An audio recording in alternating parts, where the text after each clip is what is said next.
Bonjour à tous, merci d'être là. Le sujet qui nous anime aujourd'hui, ce sera de comprendre, alors le titre est un petit peu accrocheur, certains m'ont dit, et ils ont raison, Benetton versus exécution, comment créer une véritable équipe inclusive. Ce thème anime particulièrement les deux personnes que je reçois aujourd'hui et je les remercie. Avant de les présenter, je vais juste rapidement, de manière impolie, me présenter. Donc moi, Benjamin Bitton, je suis le trésorier de France Digital et je suis le fondateur d'un cabinet de ces finances qui fait du conseil en direction financière pour les startups. Et le constat qu'on a eu avec Taïg, à travers France Digital, c'est de voir qu'il manquait un peu, voire beaucoup, d'inclusion et de diversité dans cet écosystème. Non pas que ce soit un souhait de l'écosystème, mais que malheureusement, un certain nombre de personnes n'avaient pas les codes, un certain nombre d'entrepreneurs n'avaient pas les codes et avaient les bonnes idées pour pouvoir grandir. Donc moi, j'anime aussi le programme French Tech Tremplin, qui est justement l'animation d'un groupe d'entrepreneurs qui souhaitent se développer, qui ont des idées, qui ont été sélectionnés par des jurys, à qui on donne l'opportunité de rencontrer d'autres entrepreneurs qui, eux, ont réussi. Et on leur explique comment réussir dans cet écosystème qui est un petit peu normé, qu'on le veuille ou non, avec beaucoup d'anglicisme, avec beaucoup de mécaniques très habituelles pour nous, mais qui ne le sont pas forcément pour tous. Donc maintenant, je vais peut-être laisser nos deux invités de la journée se présenter. Je commence peut-être par toi, Laure. Merci. Bonjour à tous. Donc moi, je suis Laure Némé, je suis CTO de Litchi puis de MangoPay depuis environ 10 ans. Litchi, je ne présente plus. MangoPay, pour ceux qui ne connaissent pas, c'est une solution de paiement et de gestion de monnaie électronique qui est faite à destination des plateformes de crowdfunding, des places de marché et des fintechs. Voilà, où en fait on prend en charge toute la partie en particulier régulation financière pour nos clients. Ceux qui ne connaissent pas et qui veulent en savoir plus, on a un stand ici à FD Day, donc venez nous voir. Voilà, moi le sujet de la diversité me touche parce que je suis une femme dans la tech, que j'ai été confrontée à un sexisme malveillant ou bienveillant suivant les cas, et que mon enjeu à moi, ça a souvent été d'exister en tant que CTO et professionnel et pas pour ce que je pouvais éventuellement symboliser en tant que diversité. Voilà. Et donc à partir de là, comment dire, quand je suis arrivée chez Litchi, on s'est retrouvé dans une situation un peu particulière où j'ai été embauchée par Céline Lazorte, la fondatrice, donc une CEO qui a embauché une CTO. On s'est retrouvé dans une situation vraiment inédite en fait, de femmes du coup qui travaillaient dans une start-up. On était vraiment en dehors des schémas habituels. On a dû du coup travailler effectivement sur la manière donc de fonctionner ensemble, sur le fait de se respecter pour nos expertises chacune. Et de fil en aiguille, la diversité et l'inclusion, c'est vraiment devenu une valeur forte de MangoPay. Vraiment, ça fait maintenant partie en fait de l'ADN de l'entreprise, et on considère que ça fait partie de nos forces et de notre moteur d'innovation. Voilà, donc je viens faire un retour d'expérience en fait sur ce qu'on met en place sur MangoPay pour cultiver ce sujet. Merci. Taïg, à toi peut-être. Alors, moi, pour me présenter, je m'appelle Taïg Riche. J'ai la chance maintenant de faire partie du board de France Digital. C'est vraiment un honneur pour moi, puisque maintenant, depuis quelques années, je suis entrepreneur. Mais pourquoi le sujet de la diversité me touche tout autant en tout cas, c'est vraiment par rapport à mon éducation et d'où je viens. Alors, je vais essayer de vous résumer ça en 2 minutes. Mais globalement, voilà, ma mère est grecque, mon père algérien. Je suis né en Algérie, je suis arrivé en France à l'âge de 5 ans. Mes parents, évidemment, sont très modestes. Et ils ont décidé quelque chose d'assez dingue, parce qu'ils ont décidé de ne jamais me scolariser. Mais alors quand je vous dis jamais, c'est même pas une journée en maternelle, donc j'ai aucun diplôme, j'ai jamais été à l'école, etc. Et quand j'étais gamin, mes parents avaient aucune peur du futur, malgré qu'on n'avait pas d'argent, parce qu'ils avaient confiance en la vie, et ils se disaient il faut qu'il fasse les choses avec passion, et à partir de là, il réussira. Mais l'entourage avait peur.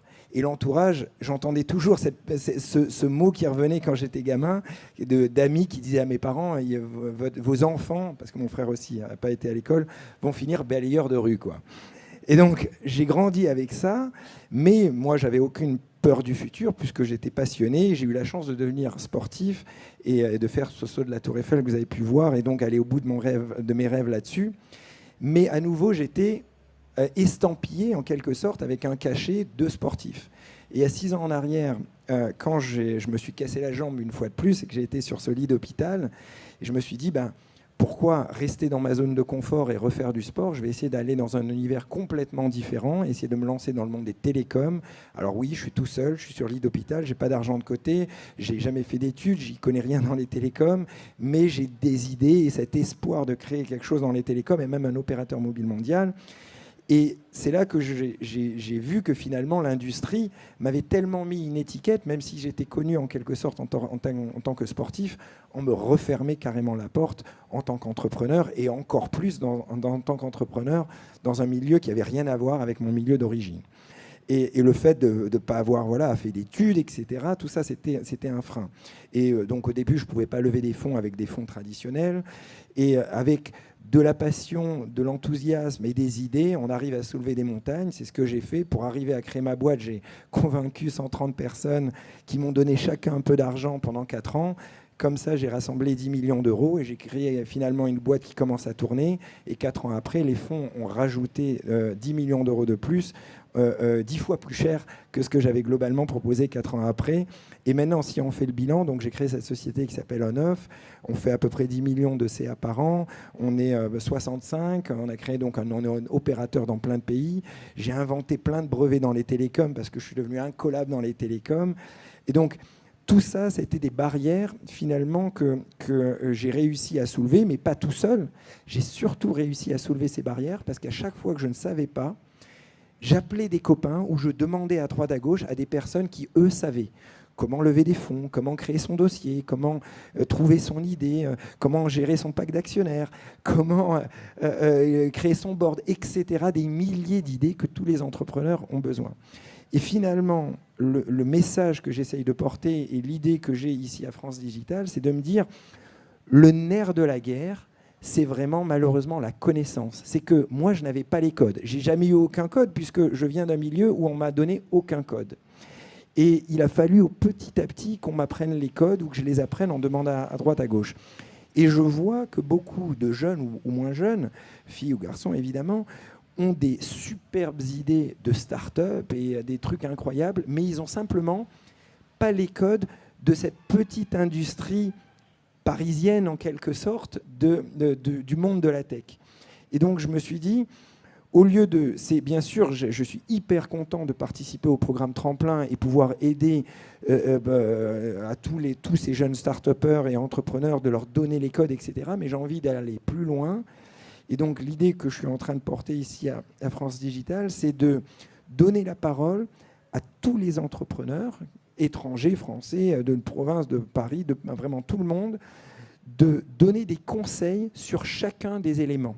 Donc, c'est encore un projet en construction dans ma tête que je vais soumettre, mais globalement, c'est en quelque sorte comme une chaîne YouTube par segment où vous avez toutes les questions à vos réponses et où vous allez avoir toutes les vidéos par segment. Donc, vous voulez voir comment on constitue un board, eh ben, je donnerai les conseils, comment j'ai constitué mon board, mais pas que moi, et tous les entrepreneurs donneront des conseils. Donc, il y aura peut-être 50 vidéos, comment constituer un board, comment gérer son pack d'actionnaires, 200 vidéos, etc. Et donc, on va faire beaucoup de contenu pour donner des conseils à tous ces entrepreneurs, parce que si je suis là aujourd'hui, c'est parce que je les ai eus en prenant finalement un par un les conseils à tout le monde depuis ces 5 ans, vu que je n'y connaissais rien et que je partais en bas de l'échelle. Donc voilà un petit peu mon histoire et voilà ce que je vais essayer d'apporter à la communauté pour que tout le monde, qu'il soit d'en bas ou d'en haut, on puisse avoir les clés de la réussite. Voilà. Merci et bravo à tous les deux. Ce qu'on peut constater, c'est que vous avez un point commun fort tous les deux, c'est votre personnalité, votre force de persuasion. Mais ce qui est important aussi peut-être de voir, c'est que vous avez constitué tous les deux au sein de vos équipes respectives une certaine diversité. Et qu'est-ce que cette diversité vous apporte à tous les deux aujourd'hui au sein de vos entreprises respectives ? À toi l'honneur. Alors, qu'est-ce que ça m'apporte? Alors, pour vous donner quelques chiffres, sur MangoPay, on est, sur la totalité de l'entreprise, on est une équipe quasiment mixte. Je crois qu'on est à 49% de femmes. Comment dire, on est à presque entre 35 et 40% sur les équipes techniques, ce qui est assez remarquable. On a 19 nationalités représentées sur 150 personnes, et puis aussi d'autres points de diversité sur des choses qui sont un peu moins mesurables, donc j'en parlerai pas là. Moi, en tant que manager, ça m'apporte plusieurs choses. D'une part, ça permet de ne pas se priver de talents qui existent dans la tech. C'est évident que se priver en particulier des femmes dans la tech, c'est extrêmement dommage alors qu'on manque énormément d'ingénieurs. Ça permet de fidéliser les employés, de faire qu'ils se sentent bien dans l'entreprise et qu'ils sont inclus. Ça permet de les fidéliser. Et aussi, moi, ça m'apporte quelque chose sur les sujets d'équité et de responsabilité sociétale, tout simplement. En tout cas, mon avis là-dessus, c'est que je ne suis pas un grand partisan généralement des quotas. J'ai beaucoup été aux États-Unis et je voyais par exemple dans les films, il y a des quotas, il y a tout ça, etc. Et je ne suis pas partisan de ça, je suis partisan vraiment, évidemment, 100% de la diversité, mais finalement, elle se fait très naturellement à partir du moment, comme le point que j'ai énuméré avant, où on a les clés, puisque chaque personne est différente et arrivera à apporter quelque chose totalement différent à la communauté et justement apporter des boîtes vraiment, vraiment différentes. Donc évidemment, je le fais même au sein de mon équipe et on soutient à 100% la diversité, mais j'essaye de ne pas me focaliser là-dessus, j'essaye beaucoup plus d'ouvrir les chakras de tout le monde, parce que plus on en ouvre, et ben plus on aura des entrepreneurs et des entrepreneuses totalement différentes qui vont venir dans la tech et qui vont apporter à la tech de nouveaux projets, de nouveaux univers, et c'est ça qui est important. Donc je pense que c'est de cette façon, en tout cas, où je peux apporter de la diversité. Alors, en construisant ce petit talk, on s'est justement vu un point commun tous les trois, c'est de se dire, et tu viens de me piquer la question d'après Taïg, c'est que la diversité ne devait pas être une norme et ne devait pas devenir un carcan dans le développement. Mais aujourd'hui, si je vais un peu plus loin, quelles sont les solutions qui existent pour créer une équipe diversifiée naturellement, sans avoir à s'imposer des quotas, ce que tu disais? Comment vous voyez les choses tous les deux? Alors déjà, on peut peut-être définir ce que c'est que la diversité. La diversité, c'est pas des personnes qui vont représenter la diversité au sein d'une équipe. C'est bien le fait que le groupe ou l'équipe est elle-même hétérogène sur ses dimensions de genre, d'origine géographique et sociale, d'études ou d'éducation, d'orientation sexuelle, etc., etc. C'est ce qui fait que voilà, le groupe est hétérogène et c'est fonctionner ensemble, en fait. Au sein de MangoPay, quelque chose sur la manière de, en tout cas, constituer une équipe diverse, c'est évidemment le sujet du recrutement. Chez nous, les équipes de recrutement, autant côté RH que côté manager, elles sont sensibilisées au sujet.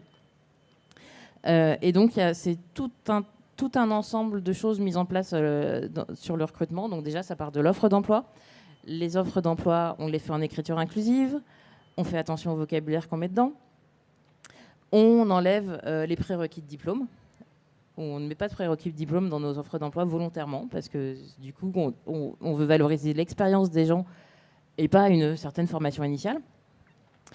On a un diversity statement dans nos offres d'emploi qui dit qu'effectivement, quel que soit votre parcours, etc., si vous pensez que vous pouvez faire venir, venez postuler. Et enfin, aussi, dans le processus de recrutement, on fait attention à ce que les personnes de l'entreprise qui rencontrent les candidats et les candidates, ils représentent la diversité de l'entreprise pour que les candidats et les candidates puissent se projeter dans cette dimension de l'entreprise. Alors c'est super. Sur le recrutement, tu as tout à fait raison que c'est hyper important de couper les barrières, en tout cas des diplômes, pour pouvoir donner la chance à tout le monde. Parce que c'est vrai que quand on est entrepreneur, ce qui est plus important à la fin qu'une liste de diplômes, c'est quelqu'un qui va grandir avec la boîte, qui va être dynamique, qui va apporter une bonne énergie, et même s'il n'est pas expert au début, qui va apprendre vite et qui va monter les échelons. Donc je suis totalement partisan là-dessus, et c'est vrai que donner aussi la chance voilà, à plein de gens dans toutes les régions, etc. En fait, quand tu regardes toutes les boîtes de tech, on est toujours à la recherche de profils. On n'a jamais assez de profils. C'est quand même incroyable. Donc c'est clair que ce qui est génial en France, c'est qu'il y a plein de choses qui se font sur l'éducation pour former différents profils comme ça. Mais il faut aller plus loin parce que clairement, c'est pas suffisant puisque toutes les boîtes, moi je cherche des profils, j'imagine que tu dois en chercher aussi, et toutes les boîtes, on est dans le même cas. Alors ça c'est top parce que vous avez l'air de tous les deux complètement avoir pris en compte dans vos sociétés respectives ce critère-là, sans que ce soit un critère justement très naturellement, ce critère de diversification des profils. Maintenant concrètement, moi j'accompagne pas mal de boîtes, je suis au conseil d'administration de certaines boîtes. Le constat clair que je fais, c'est qu'il y a 40%, 50%, 60%, parfois 100% de diplômés des 4 plus grosses écoles d'ingénieurs, des 4 plus grosses écoles de commerce. Moi, je suis partisan pour ne pas avoir fait ces 4 plus grosses écoles, justement, qu'il y ait plus de profils variés et différents. Comment on fait pour que les boîtes de notre écosystème, qui est très novateur sur plein de choses, le deviennent aussi là-dessus? Mais ça c'est vraiment, je pense, en tout cas en donnant les clés, ça permet d'avoir le même langage. Je le vois, par exemple, avec des investisseurs, des fonds d'investissement. Si ils ont face à eux un entrepreneur qui n'a pas le vocabulaire, la façon de pitcher, la façon de structurer le deck, etc., il y a vraiment un mismatch et les choses ne fonctionnent pas. Et donc, dans ces écoles, comme tu dis, on apprend en fait ces cases, mais tout s'apprend. Il suffit de connaître comment ça fonctionne, et là on peut arriver à débloquer n'importe quelle barrière. Donc, je pense que ça va aider. Après, c'est pas une solution optimale, mais je pense que ça va aider. Alors moi, je suis pas dans le cas effectivement d'entrepreneurs qui n'auraient pas les bons codes pour, par exemple, aller chercher des fonds. Moi, je suis dans un cas où globalement, je recrute quand même des développeurs et d'autres métiers de la tech et des développeuses, évidemment. Et du coup, comment dire, le marché est un peu en sens inverse, hein, de toute façon. C'est-à-dire qu'on cherche vraiment, on s'arrête pas du tout à l'identité des gens ou à ce qu'ils n'ont pas les codes. En fait, ce qui nous intéresse, c'est savoir quelles sont leurs compétences, est-ce qu'ils peuvent apprendre, quelles sont leurs motivations, etc. Et s'ils n'ont pas les codes, s'ils ne savent pas quelle est la techno, s'ils connaissent pas la techno machin ou le framework truc, en fait, je m'en fiche en fait quand je recrute. Donc voilà, la rareté des profils fait que de toute façon, on s'intéresse à recruter des profils divers. Et en tout cas, un dernier point, alors il nous reste encore 3 minutes, c'est pas pour finir, mais en gros, un point important, c'est que non seulement on véhicule vraiment le message, puisque c'est la vérité que n'importe qui peut y arriver à n'importe quel niveau, voilà, quel que soit son cursus, son rang social, son pays, etc. Et surtout, on en a besoin. C'est-à-dire que quand on regarde maintenant, c'est en quelque sorte un petit peu dramatique de voir que les vrais géants, en réalité, sont quasiment tous américains ou chinois, et on n'a pas, en Europe et encore moins en France, arrivé en tout cas sur la data unipersonnelle, je veux dire, les systèmes de messagerie, etc., tout se passe aux US ou en Chine. Et donc, il faut qu'on arrive à changer notre façon de faire pour avoir des entrepreneurs de génie qui vont complètement casser les codes et qui vont arriver à sortir de terre, même en 2-3 ans, des géants qui vont gratouiller des Facebook, etc. Et on voit que c'est carrément possible quand par exemple, TikTok, en 3 ans, arrive à faire peur à Instagram et vaut des centaines de milliards. Ça prouve que même que c'est pas encore trop tard pour créer quelque chose de très, très grand. Mais ça, c'est tellement dur à trouver une idée extraordinaire pour créer une croissance concurrente à des Facebook ou à des Amazon ou à des Google. Il faut qu'on donne plus d'esprit et des esprits totalement ouverts qui viennent de milieux totalement différents pour arriver à trouver cette perle rare. Voilà. Alors, sans trop vous chatouiller, mais sans briser l'optimisme que tu as, et tu as tout à fait raison, ma question, c'est que ça fait quelques années que, par exemple, chez France Digital, on parle d'améliorer. Et là, je lisais le baromètre France Digital EY tout à l'heure, 10 ou 12% des CEO sont des femmes. Donc comment, pourtant c'est un sujet qui revient et qui revient, comment on change la donne et comment on marque les esprits pour arriver à une diversité, qu'elle soit, comme tu disais, d'âge, de sexe, de parcours universitaire. Comment on y arrive, selon vous? Alors pour les CEO, c'est moi mon domaine, donc je vais pas répondre, mais je vais répondre sur les CTO et sur les femmes dans la tech. On fait des rôles modèles, tout simplement. Moi, je suis proche d'un groupe de femmes dans la tech qui s'appelle Duchesse France. Le sujet, c'est effectivement d'être là sur les conférences, d'être là, d'être très visible pour se dire que c'est possible et pour que, ne serait-ce que les jeunes filles, les étudiantes, les femmes qui commencent leur carrière, elles se disent ouais, on peut aller là et c'est un rôle qui peut être fait pour moi et je peux me projeter dedans. Non, mais là, tu as tout à fait raison. C'est clair que plus on aura des femmes qui vont avoir cette aura et qui vont devenir des géants de la tech, comme quand je faisais du roller, évidemment, il y a plein de gamins qui se sont mis à faire du roller parce qu'ils m'ont vu sauter de la Tour Eiffel. Et ben, il faut créer vraiment la même énergie avec toutes ces femmes entrepreneurs ou même voilà, n'importe qui de tous les milieux. C'est hyper important. Et après que l'industrie eux-mêmes, les gens de cette industrie, que ce soit les fonds, etc., sortent de leur code. Mais je pense qu'ils sont en train de le faire de plus en plus. Du moins, j'espère que je crois que c'est en train d'arriver, mais après, peut-être pas assez. Merci à tous les deux. On aura compris qu'il faut plein de mini-Laure et plein de mini-Taïg pour construire le monde de demain. Et merci encore de venir justement représenter des choses un peu des alternatives différentes. On parle souvent de métriques, de chiffres, de progression, de croissance dans toutes ces sociétés qui sont à forte croissance par définition. Mais c'est bien de s'arrêter un petit peu, discuter de tous ces sujets-là. Merci à tous les deux. Merci à toi en tout cas d'avoir animé ce panel. C'est super. Merci.